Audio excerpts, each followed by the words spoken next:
Bake with me, cake pops. Today I am making cake pops using this Lakeland mould. It has knobbly bits, as you can see, and the top half has a hole in to let the steam out.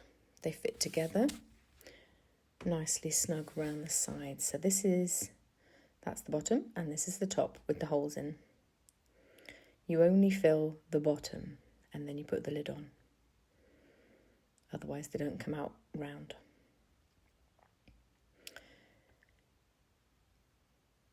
You can colour them however you like. Today's ones are going to be plain.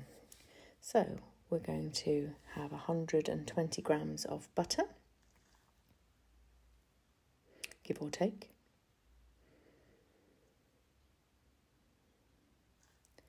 Followed by 150 grams of sugar, but there's not quite enough in that jar, so we have to open a new packet.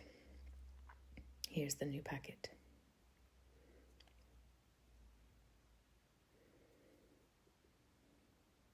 Slosh a bit in.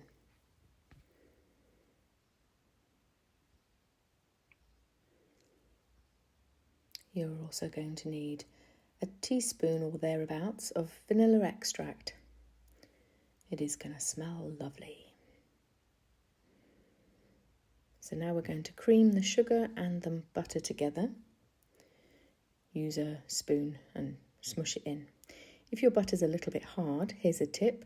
Put it in the microwave for 5 seconds, maybe 10 at the most. Catch it before it melts. Right, here we go, we're pouring the vanilla in. It smells divine after this point.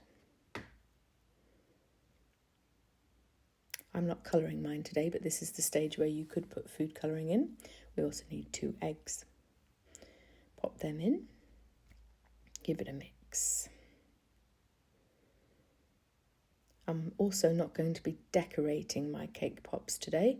My daughter is 13 tomorrow and she's asked for cake pops, but she doesn't like them decorated. She prefers them plain. So we won't be putting them on sticks, we'll be putting them in a bowl.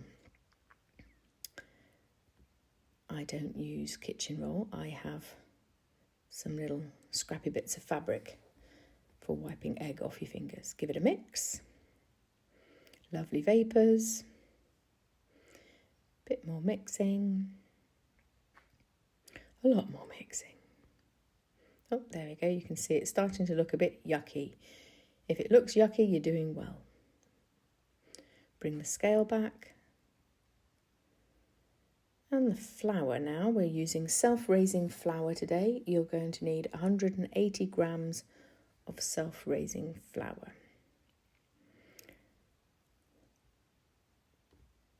For my American audience, you can use all-purpose flour and then put some baking powder in to give it the rising agent. Shout out to my Tupperware scoop. It came from my grand's house. That's how long Tupperware lasts. Right, that's enough of that flour. Let's get rid of that. And the scales, they can go away now as well. So we're going to mix that. It's a little bit dry. So the last thing to add is 4 tablespoons, that's a tablespoon measurement, of milk. I did notice that it was a little bit sloppy after I'd added this milk, so you could probably get away with 3. Maybe 3.5. Right, that can go in the sink. And we'll give it a mix again. You'll see what I mean in a minute. The mixture that I'll bring to camera is a little on the sloppy side.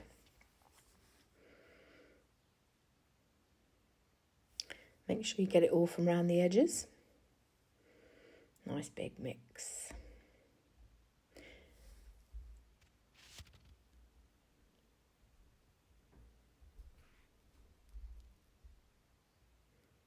There you go, you see what I mean? It's quite sloppy, but you want to be able to drop it into those little wells in the mould, so maybe sloppy is the way forward. So here we are, different camera angle. You can see the base of the mould. We're going to take a small knob of butter, and another of those kitchen roll substitute napkins, and rub the butter all over those little wells. I'm only going to do the first 4 on camera and the rest off camera. Otherwise we'd be here all day. There we go, we've caught ourselves back up. So they're all buttered. And now we're going to sprinkle them a little bit of flour, just so that the mixture doesn't stick. That didn't work very well, so I poured it into my hand and gave it a little sprinkle. And a clap for doing very well. There we go. It's a lovely mess. And that can go away now as well. Right. Oh yes, give it a wipe. I've put a baking sheet underneath just so that it doesn't go too floppy, because the mould is made of silicone. Use 2 teaspoons, bring the mixture back, and then scoop with one and scoop it out with the other and plop it into the hole. You'll get an idea of what the right size is. You want it just above the layer of the ridge of the mould, because then you need it to fill up the top bit of the mould when you put the lid on. So it's about a teaspoon's worth.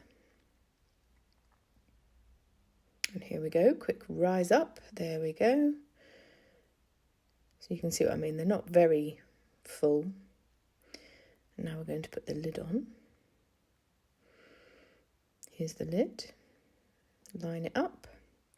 Make sure you seal around the edges, otherwise all the steam will escape and you'll end up with very dense sponge bits. And into the oven for 15 to 20 minutes. There they are, looking lovely.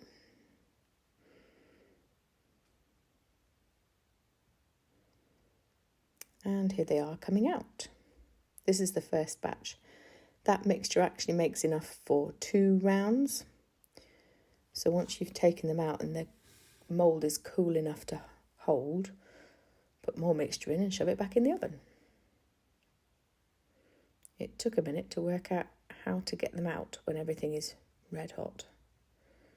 Off that about, you can see the steam coming off that. So after some thinking about it, we tipped the entire lot out onto the wire rack.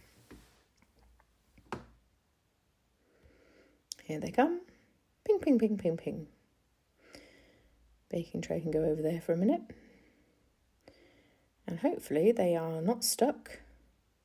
No, they weren't all very round. As you can see, that front one is a bit of a strange shape. So at this point you could leave them to cool and then dip them in icing. Oh yes, we're going round again because I made enough mixture. So they're going back in the oven. See? Back in the oven. Oh, and then you find a willing volunteer to lick the bowl out. Thanks, Nick. Bye. And here's the beauty shot at the end. So these are going in a bowl and being served tomorrow for my daughter's birthday. But you could ice them, and the mould set came with cake pop sticks.